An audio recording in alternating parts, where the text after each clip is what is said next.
Hello students, welcome to my YouTube channel. तो आज का अपना टॉपिक है डेविएटेड नेजल सेप्टम। जैसे कि आपको पता होगा कि ये एक नोज़ की प्रॉब्लम है। नॉर्मली जैसे नोज़ की बात करें तो जैसे ये अपना होता है नोज़। तो जो ये बीच में जो लाइनिंग होती है इसको बोलते हैं क्या? सेप्टम। सेप्टम। और ये जो ऊपर वाला पार्ट होता है इसको बोलते हैं पोस्टीरियर पार्ट, जो कि बोनी पार्ट होता है। और ये आगे वाला होता है एंटीरियर पार्ट, जो कि क्या होता है?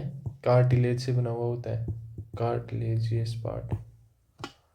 अब नॉर्मली हम बात करें कि जो हमारा ये नेजल सेप्टम है, ये कैसा है नॉर्मली, मतलब एक स्ट्रेट लाइन में है। यदि इसका अलाइनमेंट बिगड़ जाए, मतलब जो ये नेजल सेप्टम है ये वाला, ये स्ट्रेट लाइन में है। अगर इसका अलाइनमेंट बिगड़ जाए, ये सीधे की जगह टेढ़ा हो जाए या कोई और जैसे कैसे भी हो जाए,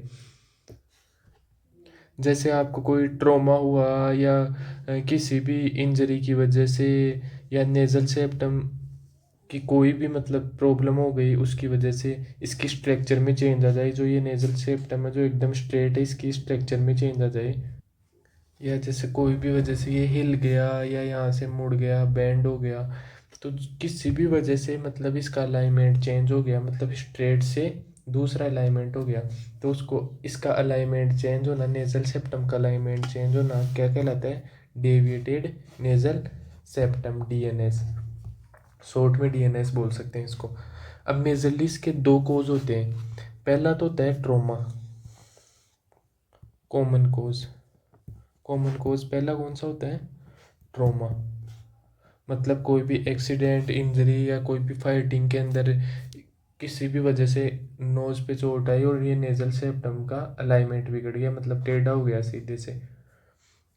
दूसरा कोज होता है, ये रेयरली होता है क्या? Degenerative changes. Degenerative changes. तो ये हो गई इसके कॉमन कोज। अब दूसरी बात करें इसके टाइप्स की, तो टाइप्स किस बेसिस पे डिपेंड करते हैं कि ये किस तरीके से मुड़ा है, मतलब किस तरीके से टूटा है, कौन सी साइड में मुड़ा है, किस शेप में मुड़ा है, और कैसे ये टूटा है, नेजल सेप्टम की शेप किस तरीके की है, इस पे डिपेंड करता है कि क्या इसके टाइप्स। जैसे नेजल सेप्टम कैसा होता है? एकदम स्ट्रेट होता है। जैसे ये हो गया नोज, तो नेजल सेप्टम इसमें कैसा है? स्ट्रेट है एकदम। जैसे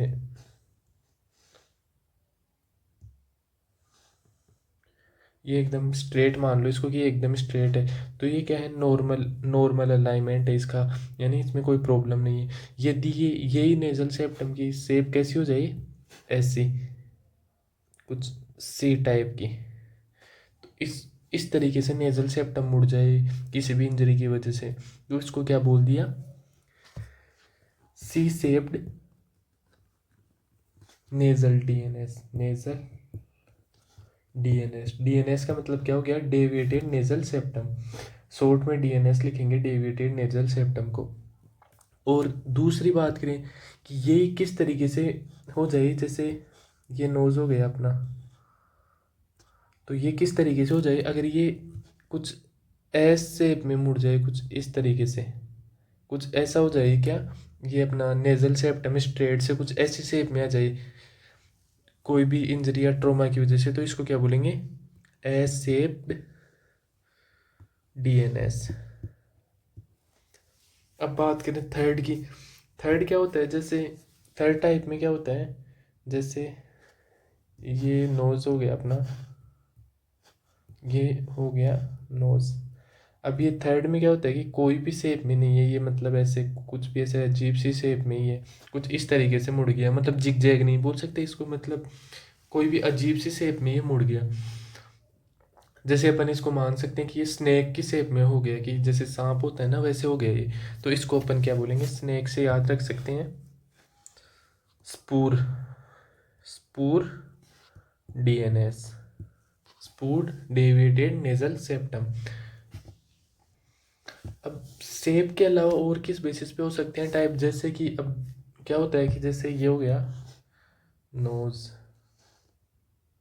तो अब क्या हुआ कि ये जो ये है नेजल सेप्टम, ये तो अपनी जगह पे ही है, मतलब इसने कोई भी मतलब इसकी शेप में चेंज नहीं है या कोई भी प्रॉब्लम नहीं हुई इसमें। लेकिन क्या हो गया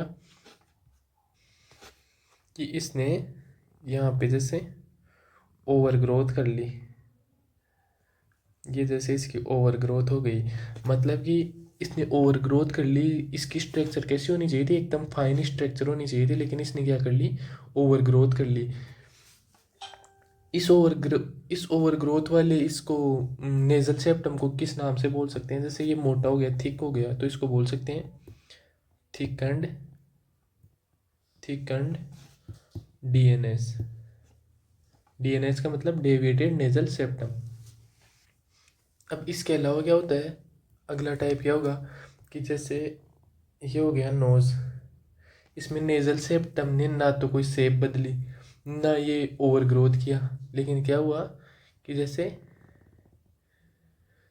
इसको जुड़ना चाहिए था कहाँ पे, यहाँ पे एकदम स्ट्रेट इस जगह पे, लेकिन ये कहाँ जुड़ गया, दूसरी जगह पे जाके जुड़ गया। जुड़ना चाहिए था कहाँ पे, यहाँ पे होना चाहिए था एकदम स्ट्रेट, लेकिन दूसरी जगह पे जाके जुड़ गया।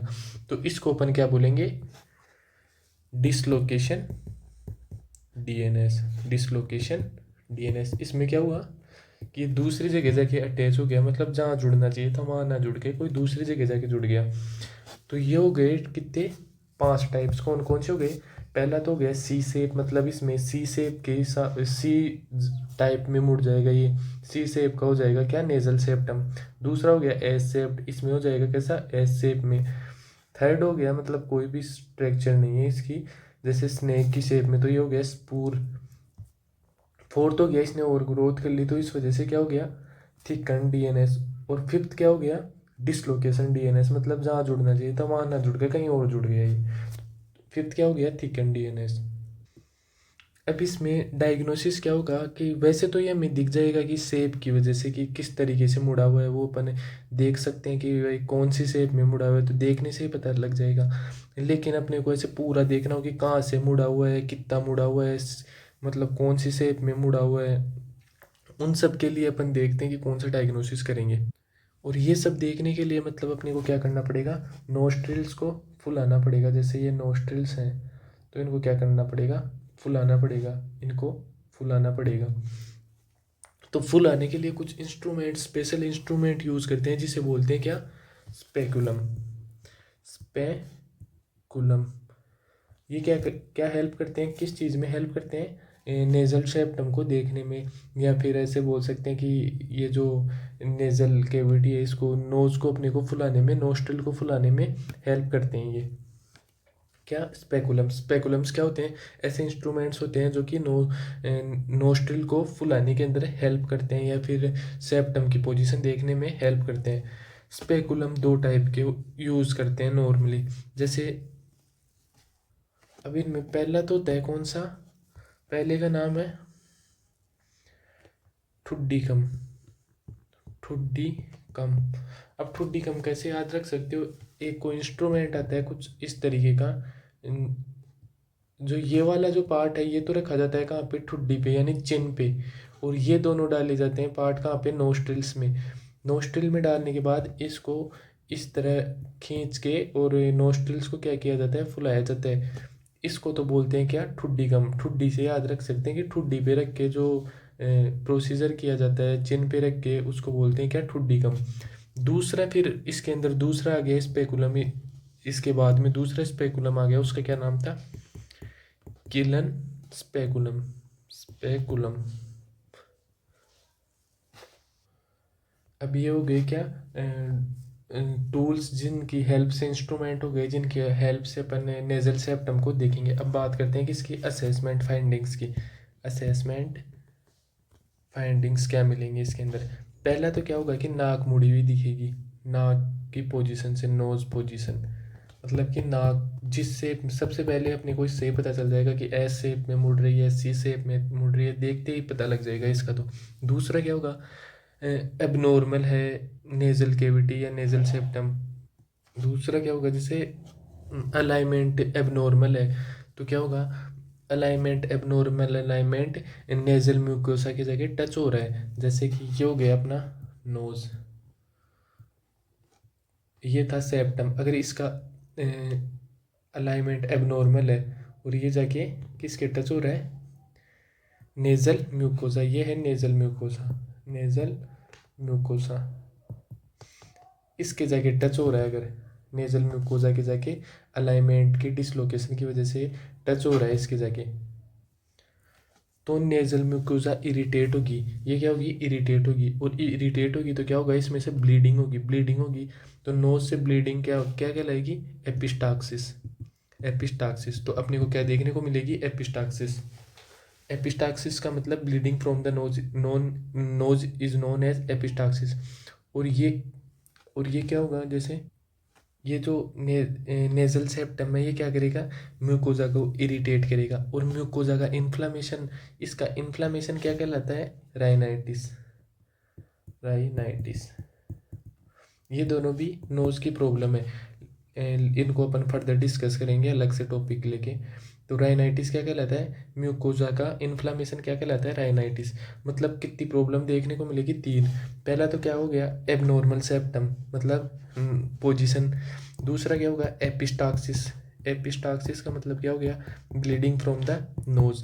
तीसरा क्या हो गया, राइनाइटिस, राइनाइटिस मतलब कि नेजल म्यूकोजा इरिटेट होगी और उस वजह से क्या होगा, इन्फ्लामेशन होगा नेजल म्यूकोजा का। तो ये क्या हो गया, इसके असेसमेंट फाइंडिंग्स। अब नोट से समझने की कोशिश करते हैं इसको। तो डीएनएस क्या होता है, deviated nasal septum. Abnormal alignment of nasal septum is known as DNS. जो नेजल सेप्टम होता है इसका एबनॉर्मल अलाइनमेंट क्या कहलाता है, डीएनएस। अब इसके टाइप्स कैसे हो सकते हैं, सी शेप में हो सकता है, एस शेप में हो सकता है, या फिर कैसा हो सकता है, स्पूर, स्पूर डीएनएस। ये स्पूर यानी कि ना तो एस शेप में ना कोई एबनॉर्मल शेप है, जैसे स्नेक जैसी शेप है कोई भी ऐसे अजीब सी, तो उसको क्या बोल दिया, स्पूर।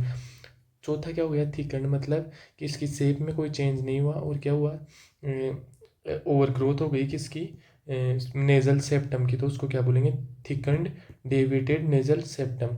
फिर होता है डिसलोकेशन, मतलब कि ना तो इसकी कोई शेप में चेंज आया ना कोई ओवर ग्रोथ हुई, लेकिन क्या हुआ, ये जहाँ पे होना चाहिए था वहाँ वहाँ के अलावा दूसरी जगह पे ये अटैच हो गया जाके, तो उसको क्या बोलेंगे, डिसलोकेशन, यानी लोकेशन की में चेंज हो गया। अब ईटियोलॉजी मतलब कोज क्या हो सकते हैं इसके, कोज हो सकते हैं, पहला सबसे मोस्ट कॉमन हो सकता है ट्रोमा, दूसरा क्या हो सकता है, डिजनरेटिव चेंजेस।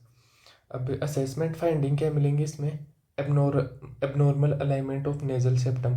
सबसे पहले तो उसका नेजल सेप्टम का अलाइनमेंट से ही पता लग जाएगा कि सी शेप में है, एस शेप में है, या फिर फूला हुआ है, मतलब देखने से ही पता लग जाएगा, abnormal alignment of nasal septum. दूसरा क्या होगा, चांसेस ऑफ एपिस्टाक्सिस। एपिस्टाक्सिस का मतलब क्या होता है, bleeding from the nose is known as epistaxis. Third क्या होगा, राइनाइटिस। राइनाइटिस क्या होता है, inflammation of nasal mucosa is known as rhinitis. मतलब जैसे सर्दी जुकाम में होता है ना, नाक से पानी आना या छींक आना, आंखों से आंसू आना, तो सर राइनाइटिस का सिंपल मीनिंग होता है सर्दी जुकाम। मतलब जो भी अपने सर्दी जुकाम होती है वो किस वजह से होती है, उसको बोलते हैं राइनाइटिस। सर्दी जुकाम यानी राइनाइटिस, यानी नेजल म्यूकोजा का इन्फ्लामेशन होना। अब बात करते हैं डायग्नोस्टिक टेस्ट की। तो सबसे पहला कौन सा होगा, visualisation of nostril nasal cavity with the help of Thudichum speculum. मतलब कि अपने को नोस्ट्रिल को देखना है, मतलब कि नेजल कैविटी को देखना है ठुड्डी कम स्पेकुलम से। ये किस तरीके का होता है मैं दिखाता हूँ, एक सेकेंड। तो कैसा होता है ठुड्डी कम स्पेकुलम, ठुड्डी कम स्पेकुलम होता है कुछ इस तरीके का। ये वाला जो पार्ट है, ये वाला पार्ट रखा जाता है किसके ऊपर, चिन के ऊपर। कहाँ पे, चिन पे यानी ठुड्डी पे। और ये वाले जो दोनों पार्ट है ये नोस्ट्रिल्स के अंदर डाले जाते हैं, और उसको क्या किया जाता है, फुलाया जाता है या फिर ओपन किया जाता है। ये होता है क्या, ठुड्डी कम स्पेकुलम। फिर बात करते हैं नेक्स्ट की। नेक्स्ट है किलन स्पेकुलम। ये कैसा होता है, ये कुछ इस तरीके का होता है। इसमें क्या होता है, ये वाला जो पार्ट है ये डाला जाता है नोस्ट्रिल्स के अंदर, और यहाँ से हाथ से पकड़ के उसको क्या की जाती है, ओपनिंग। इसको क्या बोलते हैं, किलन स्पेकुलम। फिर दूसरा इसमें होता है क्या, एक्सरे, सीटी स्कैन, कोटल्स एग्जामिनेशन। अब कोटल्स एग्जामिनेशन क्या होता है, slightly stretching of cheeks in opposite to affected side provide sudden relief from nose block. अगर आपके नाक बंद हो रहे हैं किसी भी वजह से, जैसे राइनाइटिस की वजह से या फिर कोई भी इंजरी की वजह से, तो इसमें क्या करते हैं अपन, जैसे कोई भी जैसे अपना लेफ्ट, जैसे इमेज से समझने की कोशिश करते हैं। जैसे अब इसका अगर ये वाला नोस्ट्रल्स में ब्लॉक है किसी भी वजह से, कोई भी ट्रोमा की वजह से या कोई भी सर्दी जुकाम की वजह से, तो ये क्या करेगी, जैसे ये राइट वाला पार्ट ब्लॉक है तो इसको लेफ्ट चिक को क्या करेगी, इस तरफ खींचेगी, किस तरफ, बाहर की तरफ। तो क्या होगा, ये थोड़ी देर के लिए इस नोज में क्या मिलेगा, रिलीफ मिलेगा। इसको क्या बोलते हैं, कोटल्स एग्जामिनेशन। तो ये वाला एग्जामिनेशन करके देखेंगे। अब मैनेजमेंट क्या होता है इसमें, only surgical management is available. इसमें क्या है, सिर्फ सर्जिकल मैनेजमेंट अवेलेबल होता है। सर्जिकल मैनेजमेंट क्या, सेप्टोप्लास्टी शुड बी परफॉर्म्ड, मतलब सेप्टम की सर्जरी की जाती है इसमें। Septoplasty means surgery of septum. Post operative क्या होगी, use nasal packing for 1 day. Nasal packing use करेंगे कितने दिन के लिए, 1 डे के लिए। नेज़ल पैकिंग कैसे, जैसे ये इसको क्या बोलते हैं, नेज़ल पैकिंग, मतलब नाकों को बंद कर रखी है ये, इसको बोलते हैं नेज़ल पैकिंग।